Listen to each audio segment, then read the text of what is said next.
Minister system, যেটার অনুসরণে আজকে ভারতে নির্বাচন হয়, যেটার অনুসরণে আজকে ইংল্যান্ডে নির্বাচন হয়, যেই নীতি অনুসরণ করে আমেরিকায় নির্বাচন হয়, বিশ্বের বড় বড় দেশগুলোতে আসন ভিত্তিক নির্বাচন হয়।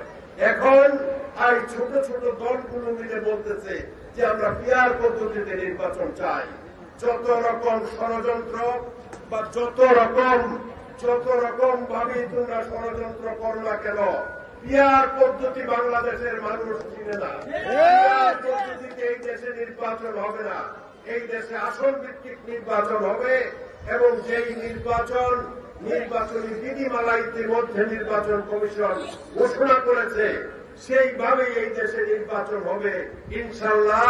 2026-এর ফেব্রুয়ারির প্রথমার্ধে এই দেশে নির্বাচন। কথাগুলো জাতিকে শোনালাম, অনেকে ইতিহাস জানে না, অনেকে সবকিছু ভুলে গেছে। কিভাবে পাকিস্তান জন্ম হলো, কিভাবে বাংলাদেশ জন্ম হলো। মুক্তিযুদ্ধ আর আন্দোলন এক কথা নয়। ৭১-এ ৩০ লক্ষ মা বোনের রক্তের বিনিময়ে এই দেশ স্বাধীন হয়েছে। দীর্ঘ ৯ মাস পাকিস্তানিদের বিরুদ্ধে আমরা সম্মুখ সমরে লড়াই করে এই দেশকে স্বাধীন করেছি। আর এই ছাত্ররা যে আন্দোলন করেছে, এটা একটা উত্থান হয়েছে। তারা আন্দোলন করেছে সরকার পতনের জন্য, কিন্তু জামাত ইসলাম করতেছে ওইটা বলে দ্বিতীয় স্বাধীনতা। আরে বাবা, স্বাধীনতা তো আমরা ৭১-ই অর্জন করছিলাম, এটা কি আবার দ্বিতীয় স্বাধীনতা হতে পারে? একটা স্বৈরাচারের পতন হয়েছে, হাসিনার পতন হয়েছে। আমরা দেশ স্বাধীন করার জন্য প্রোপাইন্টের ওই আন্দোলন করি নাই। এটা দ্বিতীয় স্বাধীনতা নয়, এটা একটা অভ্যুত্থান। এই অভ্যুত্থানকে স্বাধীনতা বলে নানাভাবে জাতিকে বিভ্রান্ত করার চেষ্টা করবে না। অবশ্যই যে সমস্ত সংস্কার কার্যক্রমগুলা সমাধান করা দরকার, এই বিষয়গুলো এই দেশের সংস্কার সাধন হবে। শেখ হাসিনা সংবিধানের উপর ভিত্তি করে স্বৈরাচার হয় নাই।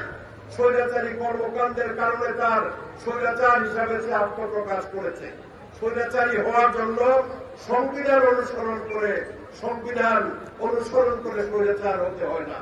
আজকে এই জামাত ইসলাম এবং এই ছেলেপেলেরা বলতেছে যে ৭২-এর সংবিধান ছুঁড়ে ফেলে দিতে হবে।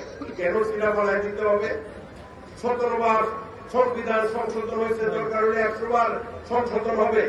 ভারত ছাত্র মিশনে স্বাধীন হয়েছে, এই পর্যন্ত ১০৫ বার তাদের সংবিধান সংশোধন হয়েছে। নতুন করে কেন সংবিধান বাতিল করতে হবে? এই সংবিধান বাংলাদেশের সংবিধান। এই সংবিধান মুক্তিযোদ্ধাদের রক্তের বিনিময়ে সংবিধান প্রতিষ্ঠিত হয়েছে। এই সংবিধানের ভিত্তিতে বাংলাদেশ চলবে। যেখানে যেখানে সংবিধানের পরিবর্তন করা দরকার, জাতীয় সংসদে বসে সংবিধান সংশোধনের মাধ্যমে অ্যামেন্ডমেন্টের মাধ্যমে দেশ চলবে। এই ছেলেপেলেদের কথায় সংবিধান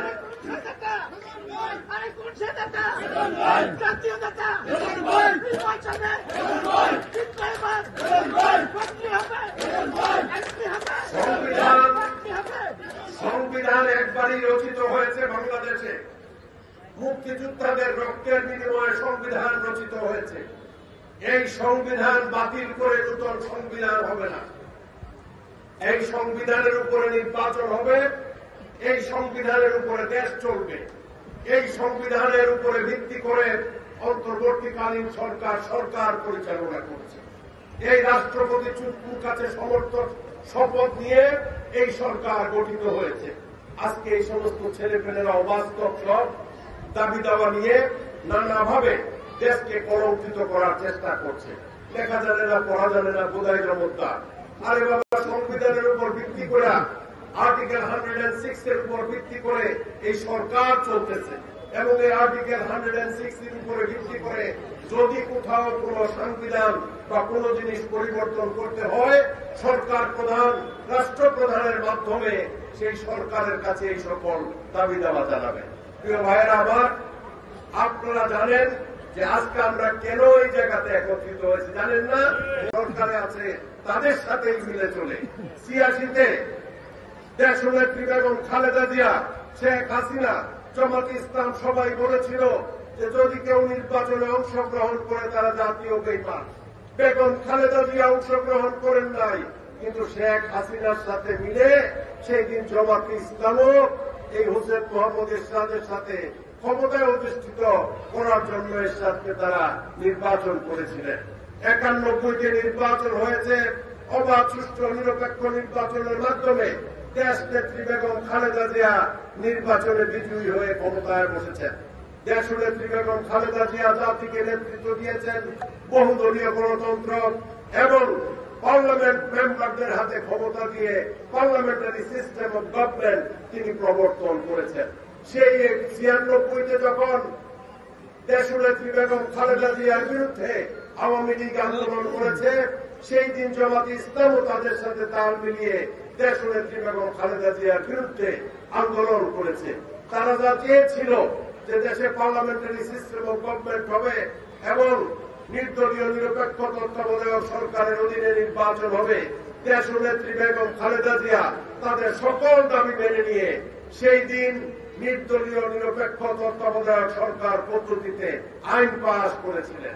সেই আইন শেখ হাসিনার দাবি ছিল, কিন্তু শেখ হাসিনা আপনার 2008-এ ক্ষমতায় বসে এই দেশের মানুষের কণ্ঠরোধ করার জন্য সেই দিন সে বহুদলীয় গণতন্ত্র বন্ধ করার জন্য সেই দিন তার পিতার মতো এই দেশে একটি স্বৈরশাসন প্রতিষ্ঠার লক্ষ্যে নির্দলীয় নিরপেক্ষ তত্ত্বাবধায়ক সরকার পদ্ধতি বাতিল করে দিয়েছিলেন এবং তিনি বলেছিলেন যে 40 সন পর্যন্ত তিনি ক্ষমতায় থাকবেন। স্বৈরশাসন প্রবর্তন করেছেন। আমরা বলেছি স্বৈরাচারের পতন হবে। স্বৈরাচার পৃথিবীর কোন দেশে সারা জীবন মস্ততে থাকতে পারবে না। সেই জন্য বিভিন্ন সময় বিএনপির সাথে তাল মিলিয়ে 2012 সাল থেকে আমার দল লিবারেল ডেমোক্রেটিক পার্টি সারা দেশে আন্দোলন করেছে, সংগ্রাম করেছে। ছাত্ররা যখন কোটা বিরোধী আন্দোলন করে আমরা তাদেরকে সমর্থন করেছি, বিএনপি তাদেরকে সমর্থন করেছে। এই কোটা বিরোধী আন্দোলনে হাসিনা বলেছিল যে মেধার ভিত্তিতে চাকুরি বাকুরি হবে, আবার সে নিজেই ষড়যন্ত্র করে হাইকোর্টে একটি মামলা করিয়ে ছেলেদের দাবিকে ভূমিষ্ঠ করার জন্য ষড়যন্ত্র করেছিল। এই ছেলেরা শেখ হাসিনার বিরুদ্ধে আবার তাকে প্রতিচ্যুত করার জন্য নয়, কোটা আন্দোলন শুরু করলো যে আমাদের ন্যায্য দাবি, আমাদের মেধার ভিত্তিতে আমাদেরকে চাকরি বাকরি দিতে হবে। শেখ হাসিনা শুনল না। তাদেরকে এই মেধার ভিত্তিতে এই জুলাই মাসে যখন আন্দোলন শুরু করলো, এই ছাত্রদেরকে বিভিন্ন ভাবে ডিবি ধরে নিয়ে, এসপি ধরে নিয়ে, আর্মি ধরে নিয়ে, ডিজিএফআই ধরে নিয়ে এই ছেলেদের উপর যখন অত্যাচার চালায়, বিএনপি সহ আমরা একটি কৌশল অবলম্বন করে সেই দিন এই ছাত্রদেরকে সমর্থন দিয়েছিলাম। বিএনপি যদি সেই দিন সরাসরি এই দাবিকে সমর্থন করত তাহলে এটা কোন রাজনৈতিক কৌশল হতো না। তাইলে সরকার একটু ভিন্নভাবে পদক্ষেপ গ্রহণ করে বিএনপির উপরে খড়গহস্ত চালাত। সেই কারণে প্রাথমিক পর্যায়ে সকল রকম সমর্থন থাকলেও প্রকাশ্যে বিএনপি নেতা বা বিএনপির প্রতিনিধিরা তখন তাদেরকে সমর্থন করে নাই।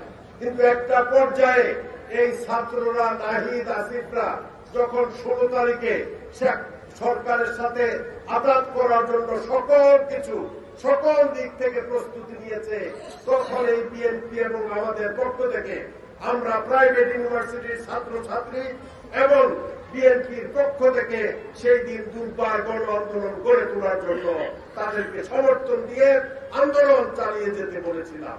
আন্দোলন চালিয়েছি, আন্দোলন সফল হয়েছে এবং সরকারের পতন হয়েছে। এই আন্দোলন একটা আন্দোলন, এই অভ্যুত্থান একটা অভ্যুত্থান। কিন্তু যেই রাজাকার আলবদর আশরাফরা 71-এ স্বাধীনতা যুদ্ধের সময় বাঙালিদের বিরুদ্ধে, বাংলাদেশের মানুষের বিরুদ্ধে অস্ত্র হাতে লড়াই করেছিল পাকিস্তানিদের সাথে মিলে, এই বাহিনীটা কি বাহিনী ভাইয়েরা আপনারা তো জানেন। এরা হল রাজাকার, এরা হল আলবদর, এরা হল আল-শামস। এই রাজাকার আলবদর আল-শামস বাহিনী গঠন করে মুক্তিযুদ্ধের বিরুদ্ধে যারা লড়েছিল সেটা হল জামাতে ইসলাম। না কথাটা মিথ্যা বললাম?